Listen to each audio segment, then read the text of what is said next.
Hey guys, Spirit of the Law here. So one really cool thing about all the monthly patches for Definitive Edition has been the regular updates for the AI. Now, one change this month that caught my eye is the AI can now do a Fast Imperial strategy, which, just like it sounds, means you go directly for Imperial Age as fast as you can, and then you usually go for a lot of gunpowder units, so hand cannoneers and bombard cannons. Now, Turks are a great civilization to do this, and so here I have one of the extreme AIs playing as Turks on Arena. So not only do you have the stone walls at the beginning, you don't have to worry about making any military, you can just hide behind those, but also they get free chemistry, which saves you a ton of time. As soon as you hit Imperial Age, you can just immediately start making those military units. Now on the other side, we have the Italians.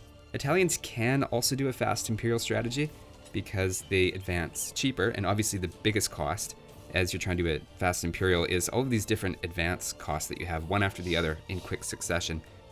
And so I tried to see if as Italians it would also do it, but it didn't actually end up doing it in this particular game. And to be fair, Turks really are the civilization that are most known for this particular strategy.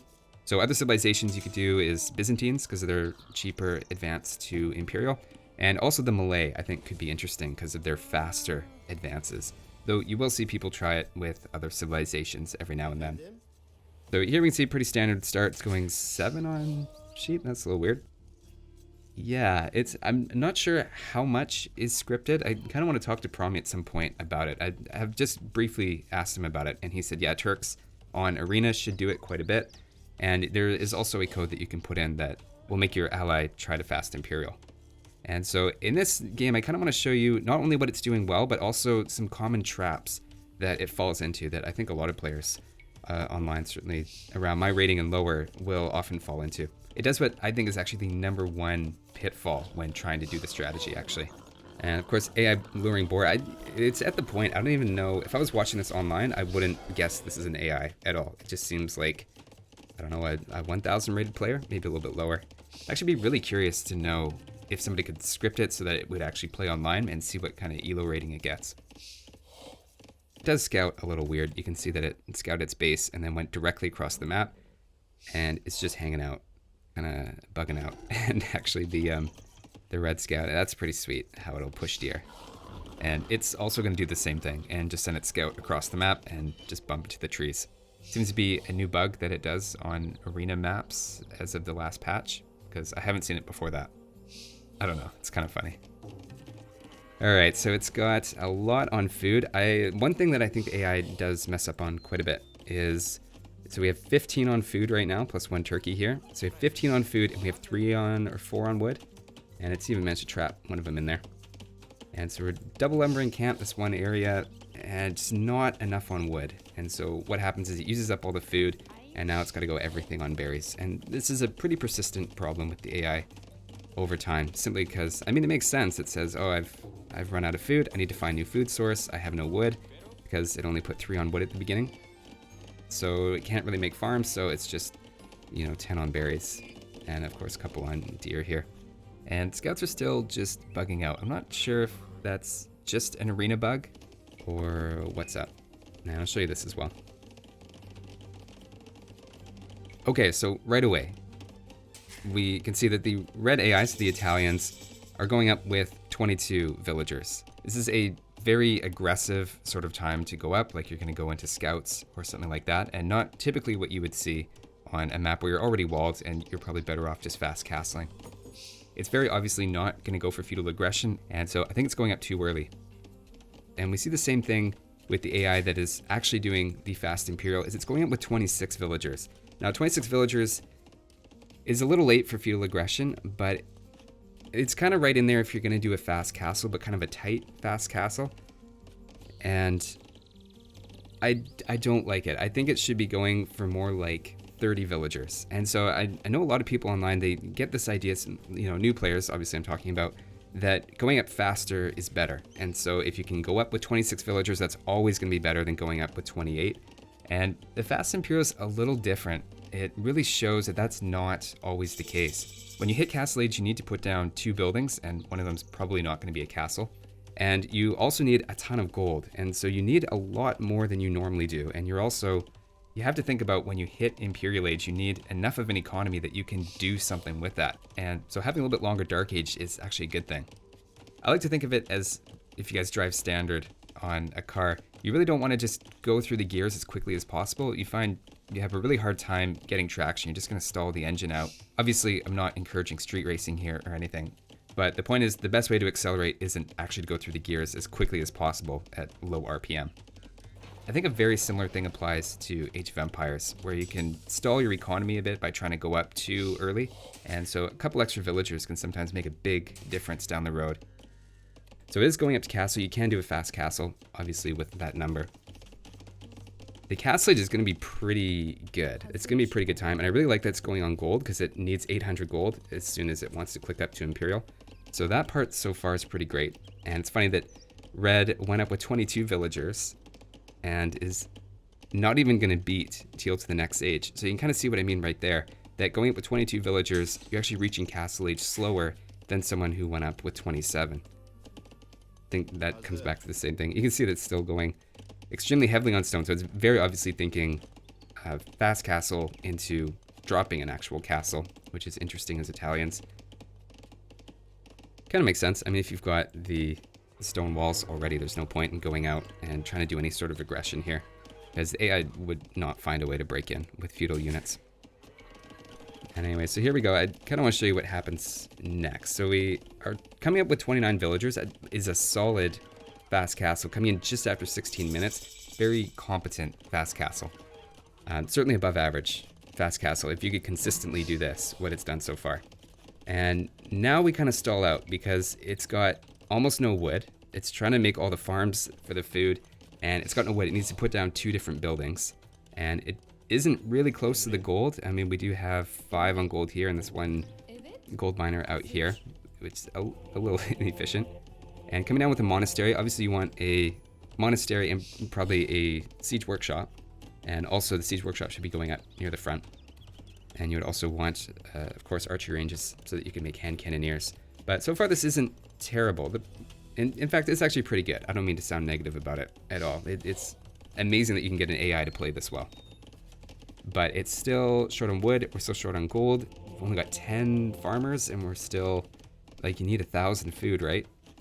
So what it's actually going to end up doing is it's going to idle the town center while it waits for the food to come in. And again, it's just because it's going up too early. It should have gone up with more like 30 villagers, and it would actually hit the Imperial Age a little bit faster.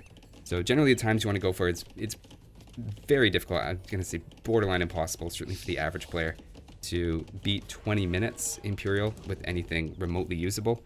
And you don't really want to go up much after 23 minutes, or you've kind of lost the whole point of it. Like, the point is to surprise them with gunpowder units and that immediate power spike that you get. So that looked like a force drop off. So I think it's advancing. No, maybe not. It just looked like it was force dropping off there. Maybe they just all had to drop off at the same time. Not sure, but here we go. So we're at 37 villagers, which is pretty solid. And it wants to click up. It wants to click up at 1930, which would be a great time to click up for Fast Imperial, but it's got to wait for this food. And had it gone up with maybe 2 more villagers earlier on, I think it would be clicking up right now. So you can see not quite optimized, but still it is going to click up here very, very soon. Any second now. Going to go up immediately, and clicking up at 20 minutes for Fast Imperial is not bad, man. That is not bad.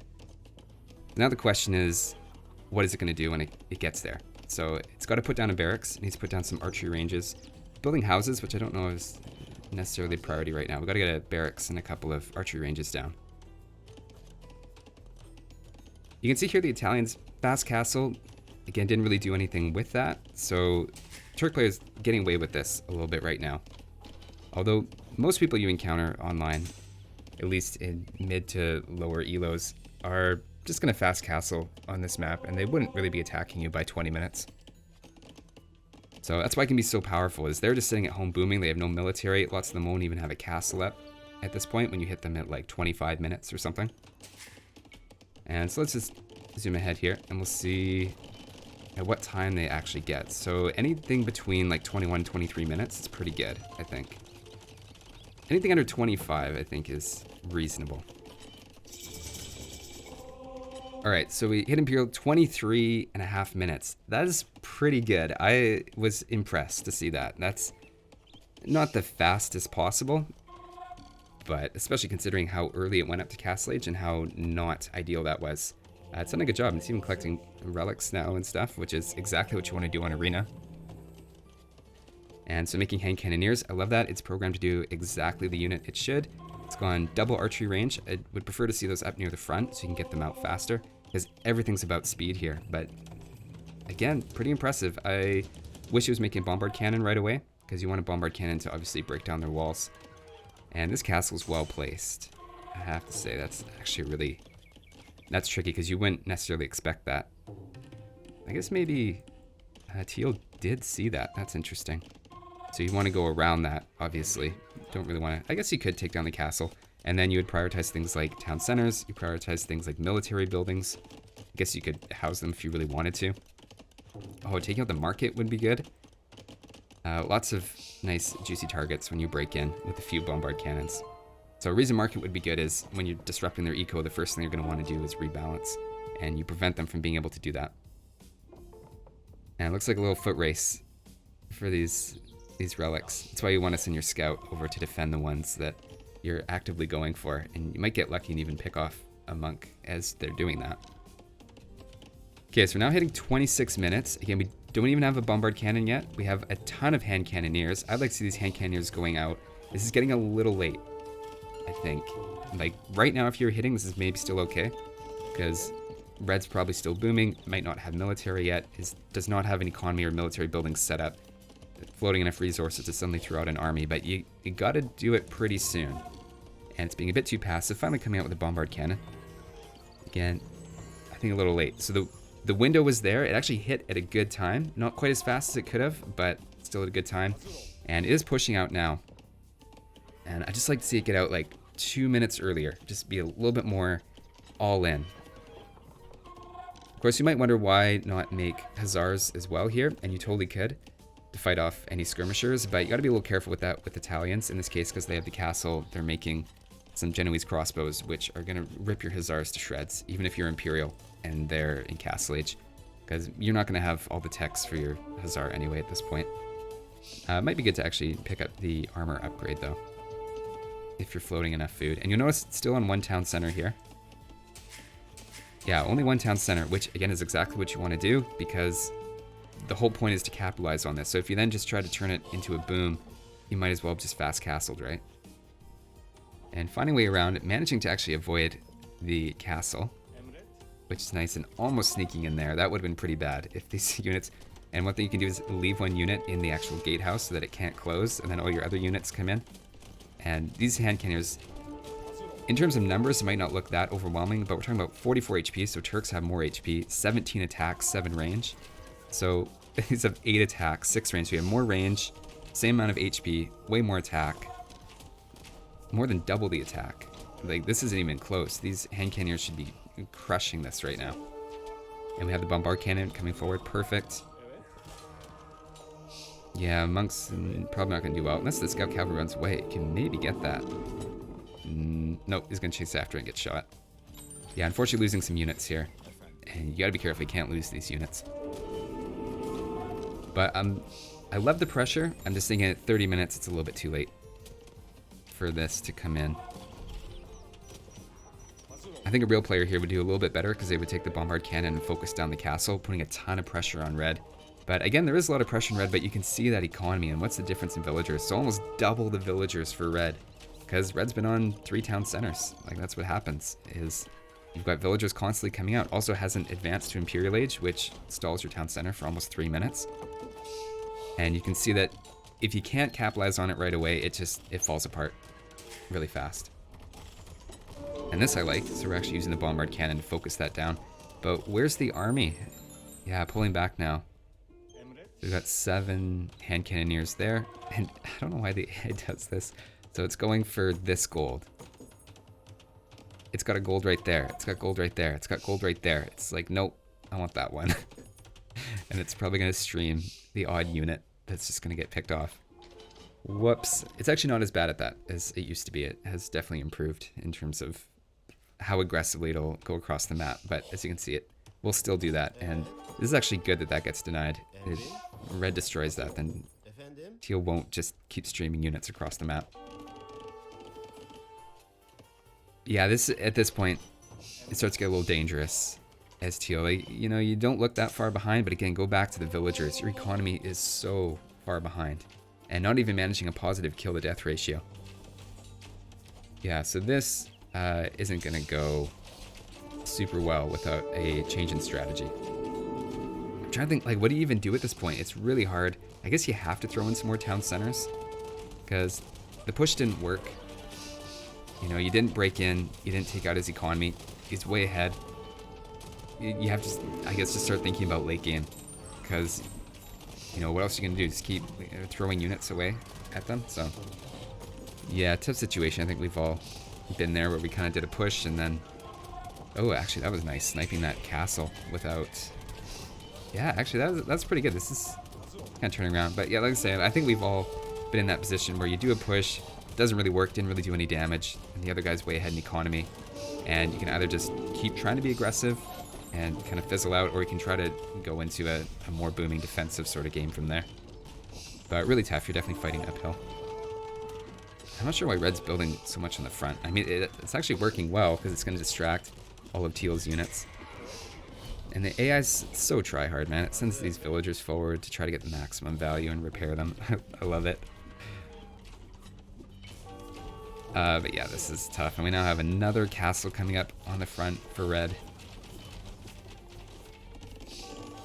And yeah, like the skirmisher transition makes sense. I am convinced now the AI, I wasn't totally convinced before, but I am convinced now it'll see the opponent's army and it'll actually adjust what it's making to counter that. So you notice it's making a lot of skirmishers now, which of course counter all of the hand cannoneers that teal was making. Oh, I love this capped ram push. That's nice. And a little defensive castle. I mean, it's still hanging in there. Unfortunately, just not coordinating a lot of different units here quite enough. And red's definitely taking map control now. I don't know what to do here now, teal. I mean, the rams are a good idea. I think it's just a little bit too late. Because they're not going to take much damage from any of these things except for the scout cavalry. I don't think monks are the right play, though. There's nothing here that monks should be trying to convert. And now just trying to throw in Janissary. Probably just trying to make use of every military building it has, and it's just going to start spamming out every unit it can think of. But at this point, it's a little bit too far behind. So again, I think the actual Fast Imperial was really good, and it even followed that up the right way by making the right units. And this isn't just an AI thing. This is, everybody does this when they start out and they're doing Fast Imperial, and I do this too. You think the faster I click up to feudal, the faster I'll hit Imperial, and it does not work that way. You just end up idling your town center, or you just actually end up delaying it further. So sometimes actually going up later to feudal age actually means getting to Imperial age faster. It's kind of, at first, counterintuitive, but I think you can see it play out here. And then obviously the importance is just maximizing damage, and AI just didn't manage to do that. And at this point, it's kind of over. I mean, you have this defensive castle, so you can hang out for a little while, and it's gonna be firing lots of arrows because your whole economy is garrisoned in it right now. And another castle. I actually really went for the castles here, and that is a lot of notification spam. You can see sort of the AI talking to itself, thinking through. Using villagers to attack rams. I don't know. I think it's a cool strategy, and it actually does it surprisingly well. It's one thing to criticize the AI, but I mean, to actually get it to do all of the moving parts in order to do that, I think it's pretty impressive. Of course, Brahmi is also updating the AI basically something in some way every month. So if you're watching this even just a couple of months down the road, it's probably better at this strategy than what it's showing in this video. Yeah, so I'll just fast forward to the end here. Nothing super crazy is going to happen, just basically red's going to steamroll.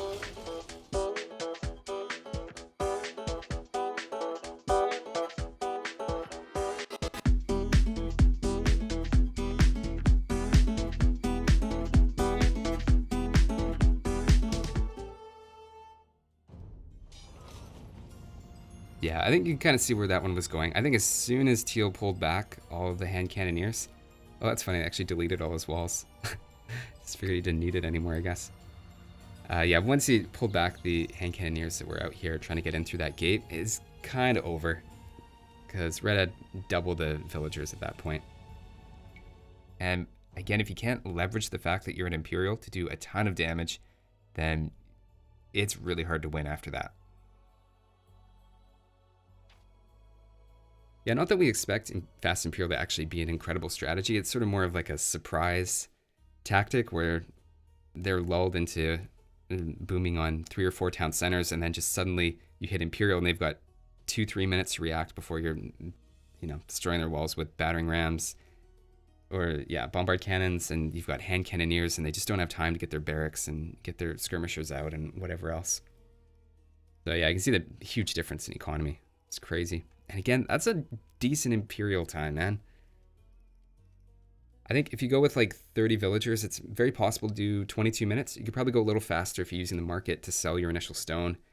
And markets actually, you can use the market quite well to help yourself hit Imperial Age and not have to balance your economy perfectly anymore.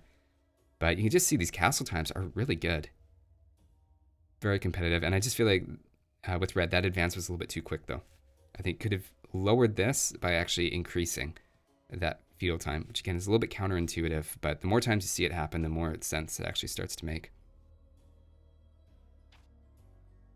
Yeah, you can see the big flood of units, and then, oh no, Red, just the economy kicked into gear, and at that point, it's a lost game, and that's obviously the downside of the strategy.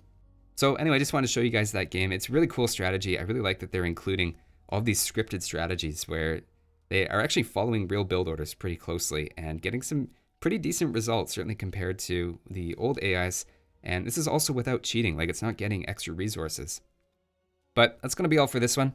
Thanks for watching, guys, and I'll see you next time.